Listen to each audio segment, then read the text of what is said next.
14th step. Freedom from humiliation, neediness, and illusion. The tree of humiliation stems from a seed of neediness. Nothing deceives as much as illusion. You are free from what you give up, and you are a slave to what you need. In the name of God, the Lord of mercy, the giver of mercy. Purifying the heart to allow for beautification and illumination is still part of the process of searching for flaws. Trying to discover the flaws within you is better than trying to discover the worlds hidden from you, as mentioned before. One of the flaws that the Sheikh explains here is humiliation. One might ask, how can humiliation be my fault and not the fault of the people who humiliated me? The answer is that suffering from humiliation is one's own fault. The Sheikh explains that the direct reason for being humiliated by people is the neediness in one's heart towards the people. Ibn Adha eloquently expresses this in the following words: the tree of humiliation by people stems from a seed of neediness to them. A seed of the feeling of being in need of people grows into a tree of humiliation. This tree is watered with words and actions, through which the needy beg for what they want from people, and thus end up in a state of humiliation. Neediness makes you a slave to others, not to God. But what is the reason behind my neediness? It is my illusion. Ibn Adha says, nothing deceives as much as illusion. You are free from what you give up, and you are a slave to what you are in need of.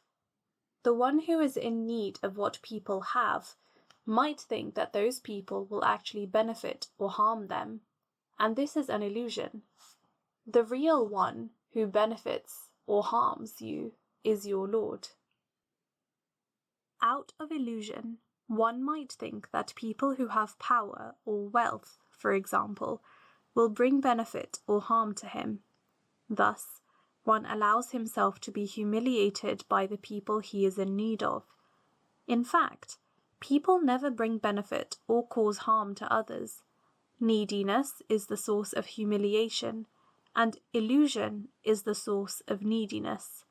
Freedom from all of this is the solution and is another step in God's way. It is true that one must interact with people, ask them for help or a favour. There is nothing wrong with this as long as seeking people's help does not bring with it any neediness in one's heart, which in turn produces humiliation and servitude. It's all about the feeling of neediness or humiliation in the heart. This is the flaw that the Sheikh advises us to eliminate. The Prophet ﷺ says, ask for your needs with dignity. It is normal to ask for your needs, but when you ask people to do you a favour or ask them for money, you must ask them with dignity, without begging or feeling humiliated. Do not plant the seed of neediness in your heart, or it will lead to humiliation that grows like a tree, God forbid, and eventually humiliation transforms us into slaves to other than God. If you free yourself from the illusion that people have the ability to benefit or harm you, you will be saved, and you will deal with people with the right state of heart. The Prophet ﷺ gave Ibn Abbas, may God be pleased with him, the following advice, and Ibn Abbas at that time was a young boy. The Prophet said, O young lad, know that if the whole nation were to unite and try to benefit you with something, they would never benefit you except by that which God has written for you. And if the whole nation were to unite and try to harm you with something, they would never be able to harm you except with that which God had written for you. Real freedom comes from servitude to God. This is the definition of freedom in the Islamic worldview.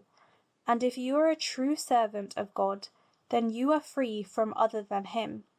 You are free from human beings, material things, and even from your own desires. You are free from any social, political, psychological, or financial pressure. You are free from all of this because you gave up on them, as Ibn Abbas so eloquently puts it. You have no illusion, no neediness, and no humiliation, and you have your freedom. Finally, these precious words of wisdom can be understood from another perspective. Consider the following additions between the brackets. The tree of servitude to God stems from a seed of neediness to God. Nothing deceives you as your illusion that you are not in need of God. You are free from what you gave up, which is the others, and you are a slave to that which you are in need of, who is your Lord. Let us also work on nurturing the tree of servitude and the sense of neediness to God alone, and let us give up on others. This will lead us to the next step on our journey.